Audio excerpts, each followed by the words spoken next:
오늘은 알지 못하였으나 라는 제목을 가지고 말씀을 나누도록 하겠습니다. 우리 세월호 참사는 많은 국민들에게 큰 트라우마를 입힌 사건이었습니다. 후진국도 아니고 잘 사는 나라, 선진국이라고 하는 우리나라가 300여 명의 학생들과 시민들이 수장되는 장면을 TV를 통해 생중계되는 동안에도 아무것도 하지 못하는 그런 일이 벌어졌습니다. 배가 가라앉는 것을 TV를 통해 실시간으로 목격하고도 아무것도 하지 못했다는 무력감, 또 엄청난 희생자의 숫자, 또 사고 나고 이제 구조할 시간이 있었음에도 불구하고 구조한 인명의 숫자가 턱없이 적었던 것, 또 대부분의 희생자가 수학여행을 떠났던 미성년자였다라는 사실, 또 객실에서 대기하라는 방송을 한 이후에 아무런 조치도 하지 않고 먼저 배를 떠난 선장과 선원들의 무책임한 행동. 그래서 어쩔 수 없는 사건이 아니었고 충분히 더 많은 사람들을 구할 수 있었다는 생각 등이 사람들에게 오랫동안 큰 충격이 되었습니다.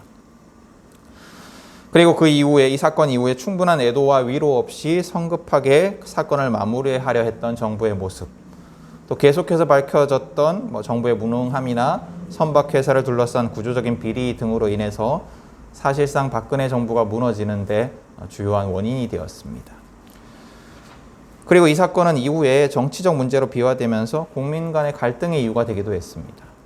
언론은 세월호 피해 보상금, 또 위로금에 대해서 선정적으로 보도하면서 유가족들의 철저한 수사와 진상 파악 요구를 이기적인 보상금 흥정으로 만들어 버렸고, 정치인들도 자신들의 정치적 이익을 위해서 이 사건을 이용했습니다.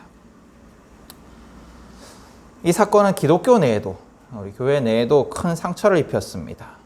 죽은 영혼들과 또 상처받은 사람들에 대해서 공감하지 못하는 교회의 모습, 또 그러면서 하나님의 뜻 운운하면서 이 사건을 해석하려고 하는 목사들의 설교, 또 부활절 즈음에 일어난 사건이기 때문에 이 부활절이라는 기쁨의 절기에 방해가 될까 봐 빨리 잊으려 하는 교회의 모습에 상처 입은 교인들이 많이 생겼습니다. 그리고 더 나아가서 근본적으로는 세월호 참사 속에서 하나님은 어디 있었는가, 이런 끔찍한 사건 속에서 하나님은 어디 있었는가라는 하나님의 부재에 대한 고통스러운 인식이 많은 이들의 신앙을 흔들리게 했습니다. 끔찍한 사건 속에 하나님이 계시지 않는다라는 생각이 들 때가 있습니다. 끔찍한 전쟁과 테러, 사건 사고 속에서 우리는 하나님이 어디 계신가라고 탄식하게 됩니다. 또 개인의 삶 속에서 일어나는 감당할 수 없는 고통 속에서도 우리는 하나님이 나와 함께 하시지 않는 것 같은 그런 답답함을 느낍니다. 분명히 성경은 하나님이 언제나 우리와 함께 하시고 또 우리를 지켜 보호하신다라고 하는데, 왜 하나님은 나의 고통을 이대로 내버려 두시는가? 왜 하나님은 이 세상의 끔찍한 이 고통들을 그대로 내버려 두시는가? 왜 하나님은 이 사건들을 막지 않으시는가? 라는 그런 질문은 우리를 탄식하게 합니다. 또 끔찍한 사건과 사고, 전쟁과 테러, 자연재해 속에서 많은 사람들이 하나님을, 그리고 그리스도인들을 조롱하기도 합니다. 하나님이 어디 계시냐? 너희가 믿는, 너희가 전하는 신이 어디 있냐? 그 신이 있다라면, 정말로 있다라면 이 일들 속에서 그 신은 뭘 하고 있느냐? 만약 신이 있다면, 신이 있다는 당신들의 말이 사실이라면, 그걸 믿는다 하더라도 그 신은 이런 고통을 제거할 힘이 없는 무능한 신이거나 아니면 사람들의 고통을 즐기는 악한 신이 아니냐라고 조롱합니다.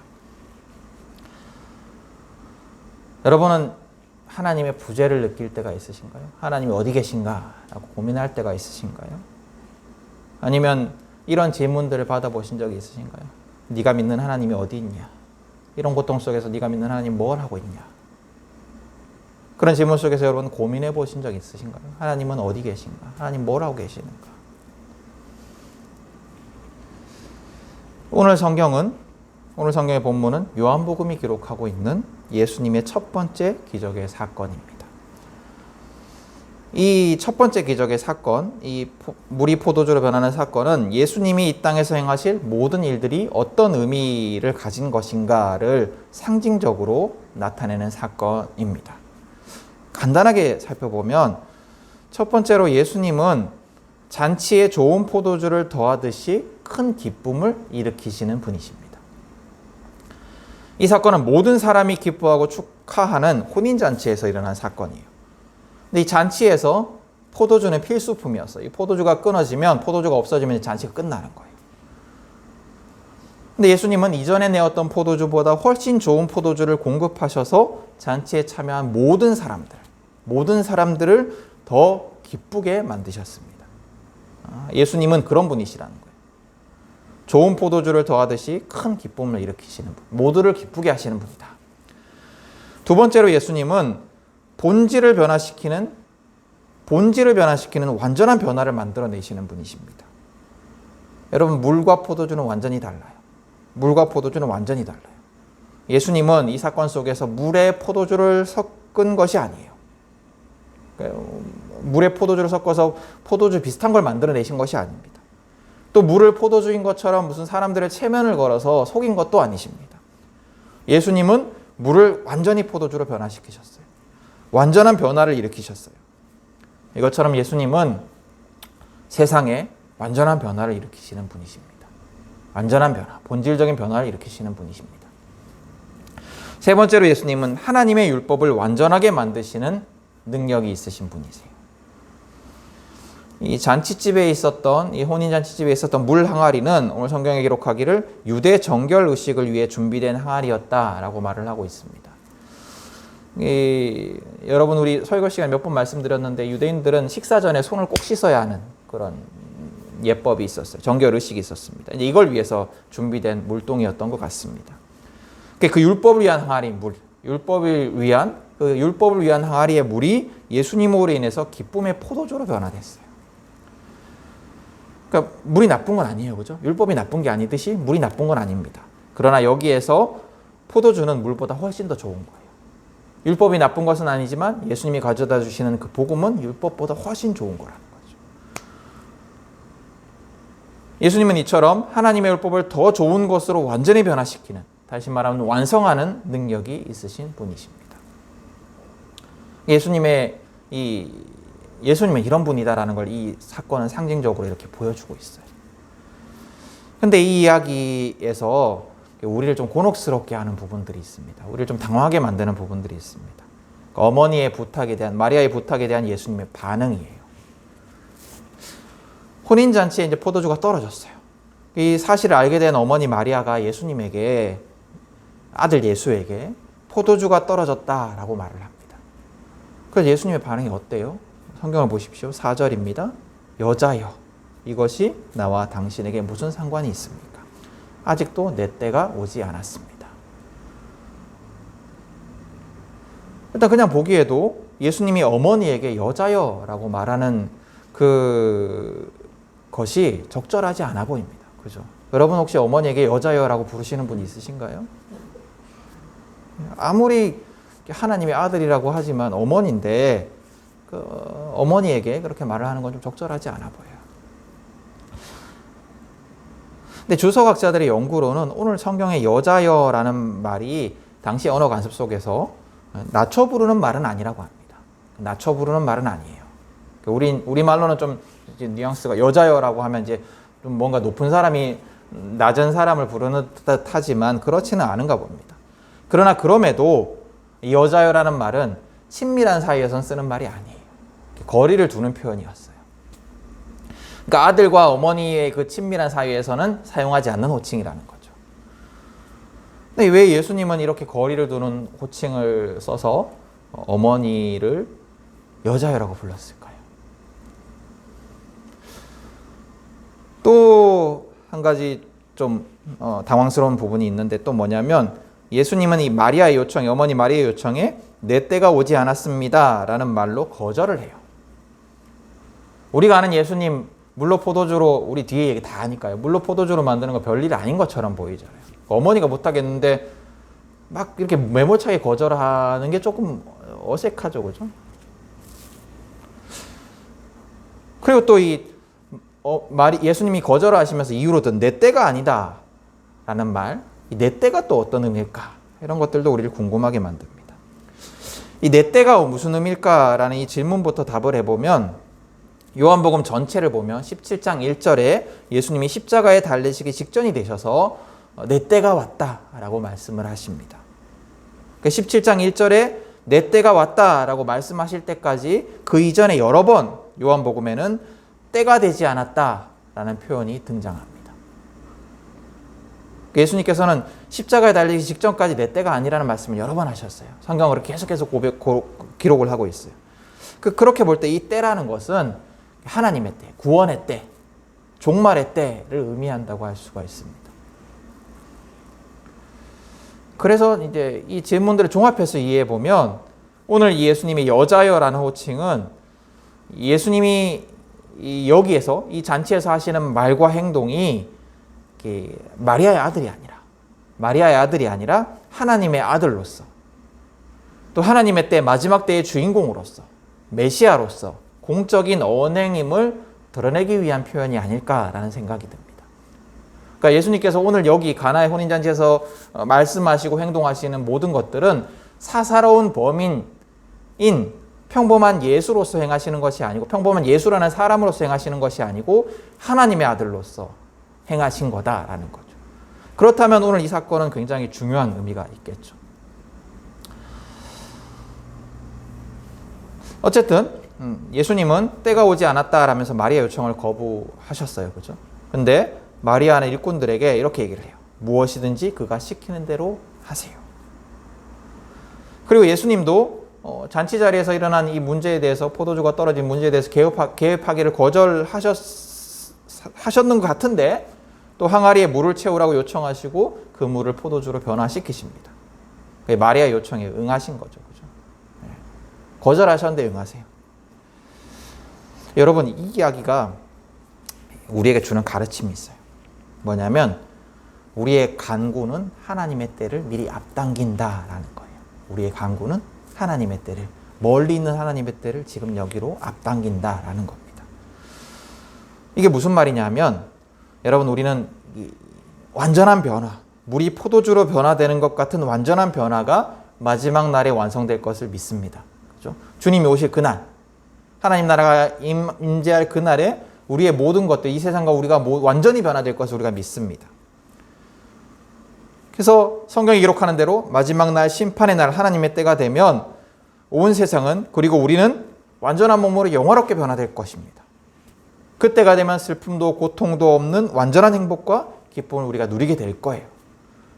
근데 놀랍게도 오늘 성경을 보면 기도는 예수님에 대한 그 요청은 기도는 그 때를, 그 미래의 때를 지금으로 앞당긴다라는 거예요. 마리아가 예수님께 요청했더니 예수님이 때가 아님에도 불구하고 지금 그 때를 이루신 것처럼 지금 그 기적을 행하신 것처럼 기도는 그 미래의 때를 지금으로 앞당긴다라는 겁니다.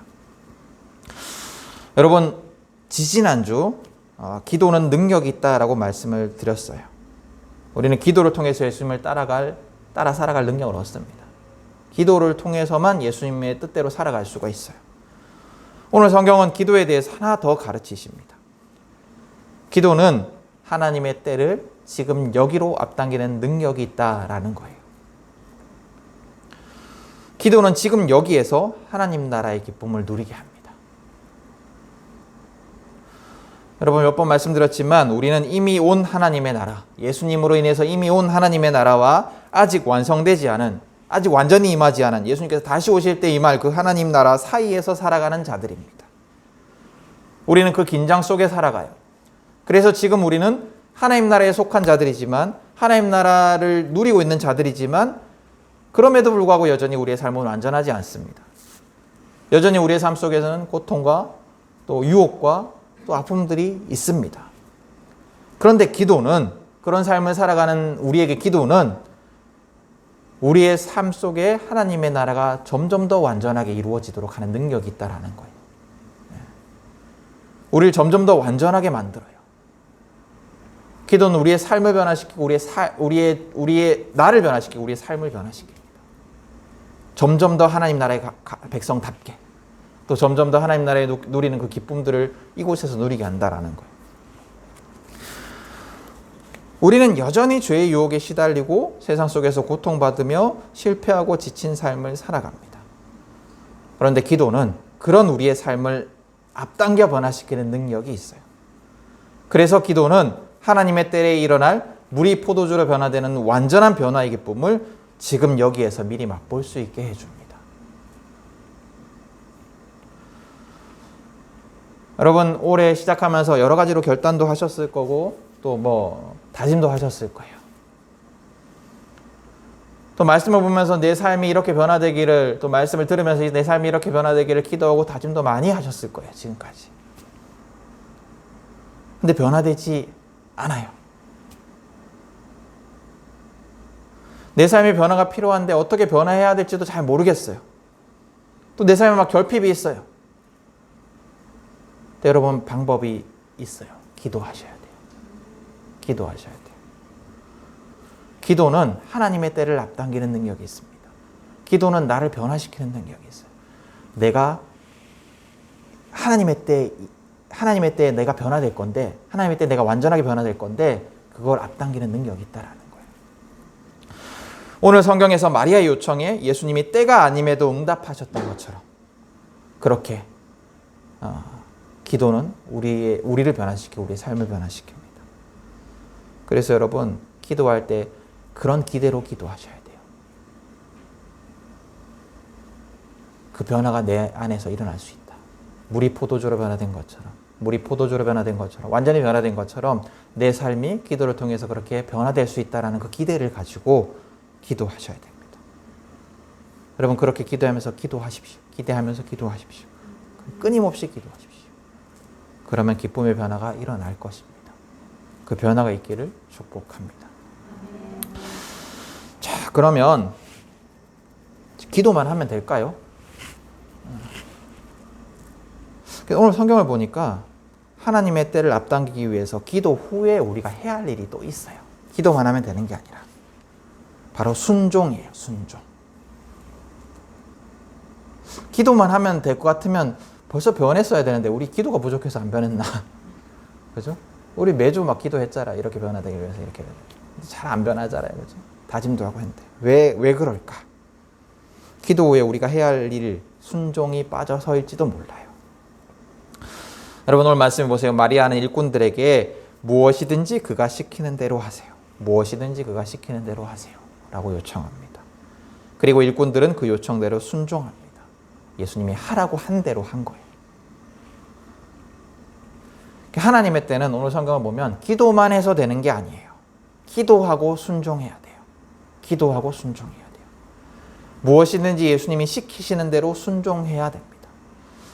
어찌 보면 기도는 순종의 다짐이고 순종의 강구고, 그래서 기도와 순종은 떨어질 수가 없습니다. 근데 이제 악한 우리가, 게으른 우리가, 유혹에 잘 빠지는 우리가 자꾸 분리하려고 하는 거죠. 기도하고 순종하면 놀라운 변화가 일어납니다. 무엇이든지 간에 기도하였다면 재거나 핑계대지 말고,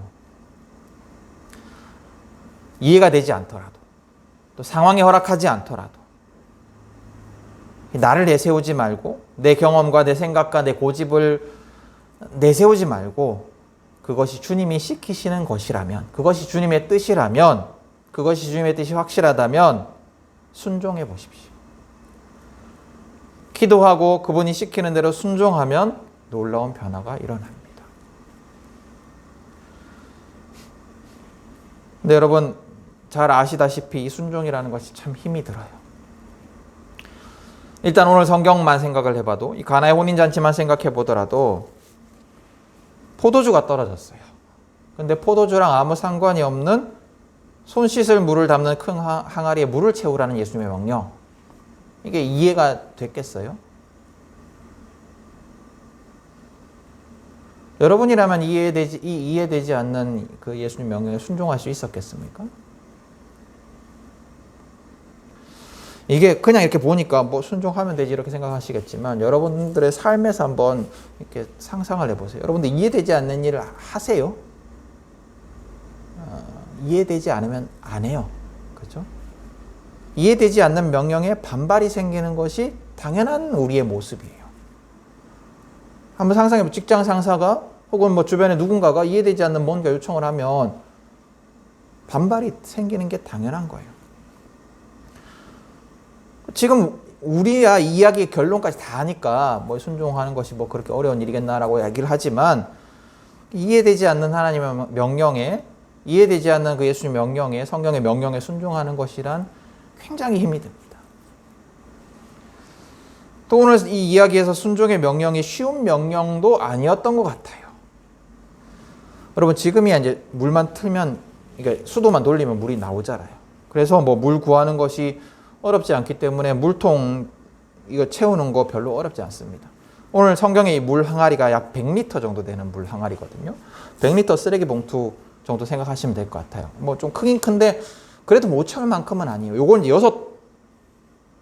6동이를 채워야 되니까 600리터긴 한데 지금으로 하면 뭐 그냥 틀어놓고 기다리면 되니까요. 그렇죠? 근데 당시에는 이게 쉬운 일이 아니었어요. 만약에 가나라는 이 마을이 갈릴리 호수 바로 옆에 있는 마을이라면 그래도 좀 쉬웠을 것 같아요. 그죠? 근데 그렇지도 않았습니다. 가나는 갈릴리 지역에 있긴 했었지만 호수 바로 옆에 있는 마을이 아니었어요. 그래도 이제 샘이 근처에 있긴 했었던 것 같아요. 잔치가 끝나기 전에 물을 다 채웠던 걸 보면 샘이 근처에 있기는 했던 것 같습니다. 그럼에도 물을 길어서 600리터, 6개의 100리터짜리 물동이를 채우는 것이 쉬운 일은 아니었습니다. 상당한 수고가 필요한 일이었어요. 그들의 순종은 쉬운 일이 아니었습니다. 마찬가지로 예수님께서 우리에게 요구하시는 순종이 쉬운 일이 아닐 경우가 훨씬 많아요. 왜냐하면 쉬운 일이라면 우리가 순종했겠죠. 그죠? 우리의 수고가 필요하지 않은 거라면 쉽게 했겠죠. 그러나 우리에게 수고를 요구하시는 겁니다.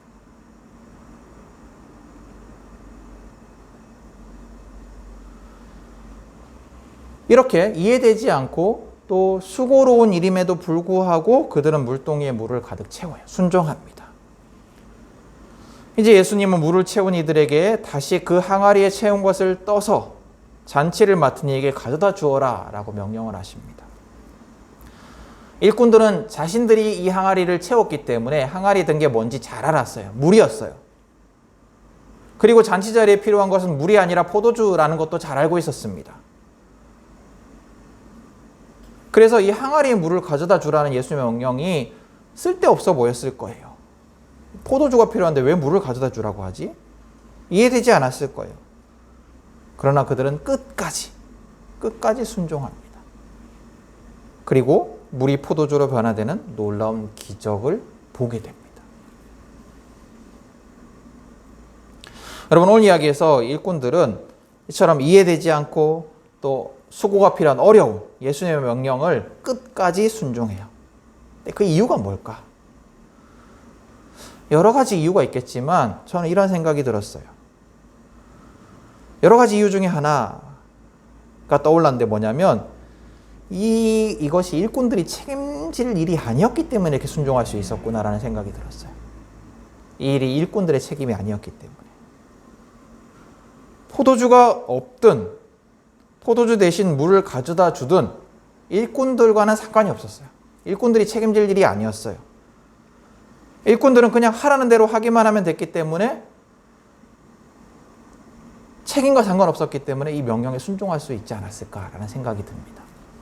만약에 이 사람들이 포도주를 책임져야 하는 사람이었다면, 만약에 이 사람들이 포도주가 떨어지면 크게 곤혹을 치르거나 크게 뭔가 손해를 보거나 또 뭐 화를 입거나 이런 입장에 있는 사람이었다면 예수님의 명령에 순종했겠습니까? 저항했을 거예요. 지금 포도주가 없는데 왜 물을 뜨라고 하냐면서 막 반항했을 거예요. 지금 뭔 소리 하느냐? 지금 어디 딴 데 가가지고 포도주를 구워오든지 뭐든지 아니면 잔치 자리에 가서 포도주가 떨어졌으니 죄송하다라고 하고 뭔가 큰 사과를 하고 이렇게 해야 될 판에 뭐 이상한 명령을 내리니까 이 사람들이 순종하지 않았을 거예요. 근데 이 이상한 명령의 결과가 자기가 책임질 것이 아니었기 때문에 예수님의 잘못되더라도 예수님이 책임져야 할 일이었기 때문에 그들이 순종하지 않았을까요? 그래서 여러분 우리가 순종하기 위해서는 이런 믿음이 필요한 것 같아요. 내 기도의 결과, 내 순종의 결과는 예수님이 다 책임지신다. 기도하고 순종하면 예수님이 그 결과를 다 책임지신다.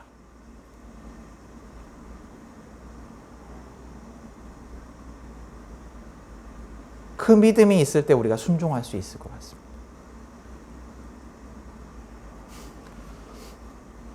근데 예수님이 요구하시는 것도 그런 거예요. 내가 다 책임질 테니까 너는 순종하라는 거죠. 여러분, 순종이라는 것은 그것이 하나님의 뜻이라면, 예수님의 뜻이라면 이해되지 않더라도, 힘이 들고 손해가 생기더라도, 어려움이 있더라도, 쓸데없어 보이고 필요 없는 일 같아 보일지라도 그대로 하는 거예요.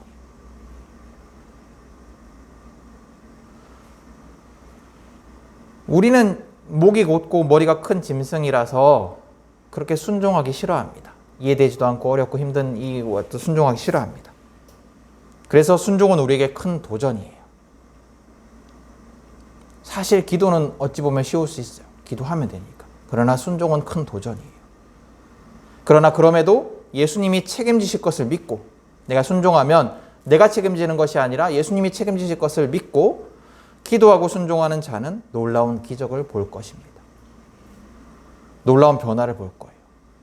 본질이 변화되는, 물이 포도주로 변화되듯이 본질이 변화되는 놀라운 변화를 볼 것입니다. 성경이 약속한 그 영화로운 때, 하나님의 때를 지금 여기에서 볼 거예요. 여러분, 그 하나님의 때가 내 삶 속에서 이루어지면 얼마나 좋겠습니까?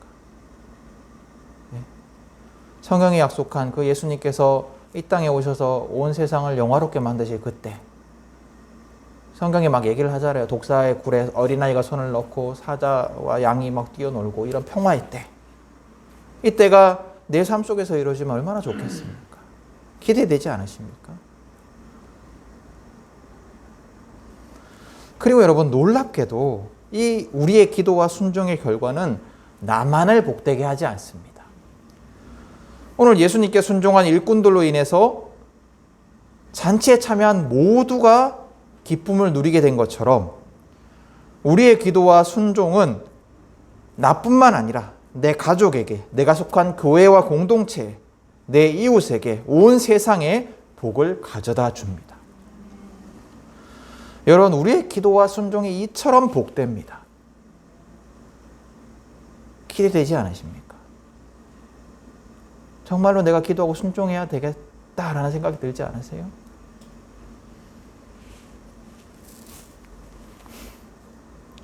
자, 이제 오늘 혼인잔치 이야기 결론으로 한번 가봅시다. 잔치를 맡은 이가 하인들이 가져다 준 포도주로 변한 물을 맛보고는 이것이 어디에서 났는지 궁금해합니다. 그리고 신랑을 불러서 이렇게 좋은 포도주를 남겨두었군요 라고 감탄합니다. 사실 이 포도주는 기적의 결과였어요. 예수님의 기적의 결과였습니다. 그러나 잔치 맡은 이는 이 기적을 깨닫지 못하고 자기가 이해할 수 있는 수준에서, 이성과 상식의 수준에서 이 사건을 이해해요. 분명히 포도주가 떨어졌다고 들었는데 새 포도주가 있고 그 포도주가 너무 맛이 있으니까 주인이, 그러니까 이 잔치 자리의 주인이 좋은 포도주를 아껴두었다가 가져왔구나 라고 상식선에서 생각을 한 겁니다. 그게 합리적이고 상식적이고 이성적이니까요. 그렇잖아요. 여러분이 만약에 이 잔치 자리에 있었으면, 새 포도주가 왔으면, 그렇구나, 예수님이 물로 포도주로 기적을 일으켰구나, 누군가 물을 막 떠가지고 포도주를 만들었구나, 이렇게 생각하시겠어요? 아니죠, 그죠? 상식적으로 당연히 이렇게 생각을 한 거예요. 왜냐? 인간은 기적을 낯설어 하기 때문입니다. 그래서 설령 기적이 일어났다 할지라도 이것을 이성과 상식과 과학의 수준으로 이해하려고 합니다. 그래서 성경의 기적들도 기적이 아니라 이성적으로 이해되는 것으로 설명을 하려고 합니다. 그래서 예수님의 기적들을 비유나 상징이나 문학적인 장치 혹은 생략과 과장으로 받아들이려고 합니다. 그리고 그런 방식으로 하나님과 예수님과 성령님을 이해하려 하고 해석하려고 해요. 오늘 잔치 맡은 자도 마찬가지였어요. 그러나 그 사람이 알지 못하는 사이에 예수님은 놀라운 기적을 일으키셨습니다. 마찬가지로 우리가 알지 못하는 사이에 하나님은 우리를 둘러싸고 있는 이 세상 속에서, 우리의 삶 속에서 놀라운 일을 일으키고 계십니다. 우리는 우리의 삶에 일어난 일들이 기적이라고 생각하지 못하지만, 그래서 우리의 이성과 상식선에서 해석하려고 하지만, 우리가 알지 못하는 사이에 하나님은 일하고 계세요. 설교를 시작하면서 하나님이 어디 계시는지 알지 못할 때가 있다라고 말씀을 드렸어요. 하나님이 어디 계시는가? 하나님의 부재를 경험할 때가 있다라고 말씀을 드렸습니다. 어쩌면 오늘 이야기의 이 잔치 맡은 자의 반응이 하나님의 부재에 대한 탄식에 대해서 조그만 대답이 될 수도 있을 것 같습니다. 우리는 하나님의 존재를 깨닫지 못하지만, 하나님의 존재를 느끼지 못하지만, 고통스러운 사건 속에서 하나님의 간섭과 일하심을 경험하지 못하는 것 같지만, 그 고통의 사건 속에서 일어나는 여러 가지 사람들의 위로, 눈에 보이는 사람들의 위로, 눈에 보이는 도움의 손길, 또 더디지만 내 마음 속에서 일어나는 회복이 다 하나님의 기적의 결과일 수도 있다라는 거예요. 하나님의 일하심의 결과일 수도 있다라는 거예요.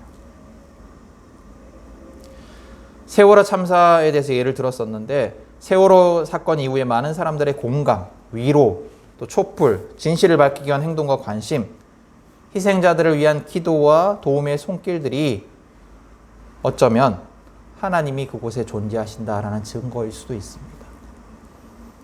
하나님의 일하심의 결과일 수도 있어요. 하나님의 기적의 결과일 수도 있어요. 우리는 우리 이성으로 바라볼 때, 우리 상식으로 바라볼 때 그곳에서 하나님의 존재를 느끼지 못하지만, 그것이 하나님의 일하심의 증거일 수도 있습니다. 우리는 하나님이 여기에 어디 계신가, 하나님이 지금 이 끔찍한 사건 속에서 어디 계신가라고 탄식했지만, 하나님은 그 고통스러운 사건 속에서 계셔서 변화와 기적을 일으키고 계셨는지도 모릅니다.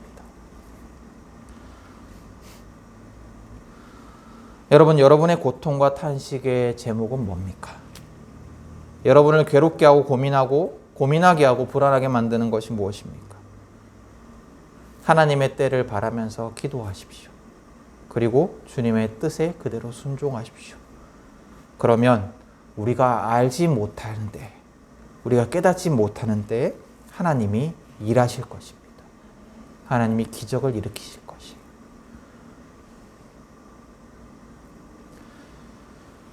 여러분, 만일 여러분이 지금 기도하고 순종하고 있다면, 우리가 알지 못하더라도 하나님은 지금 분명히 놀라운 기적을 일으키고 계십니다. 믿고 의지하며 계속해서 기도하고 순종하십시오. 그리고 믿음의 눈을 열어서 하나님의 기적을 보십시오. 여러분의 삶에 지금 놀라운 일이 벌어지고 있어요. 우리의 삶은 하나님이 동행하시는 복된 삶입니다. 우리의 삶은 하나님이 그냥 버려두지 않으세요. 잊지 마세요. 우리가 기도하고 순종함으로 하나님의 기적 속에 살아가고 있음을 깨달아 아는 자들이 될 수 있기를 축복합니다. 우리가 기도와 순종 속에서 하나님의 때를 지금 여기에서 경험하는 자들이 될 수 있기를 축복합니다. 그리고 그런 우리를 통해서 우리의 이웃이, 우리의 가족이, 우리가 속한 공동체가 복을 누리는, 기쁨을 누리는 그런 복이 우리에게 있기를 간절히 소망하며 축복합니다. 오늘 말씀을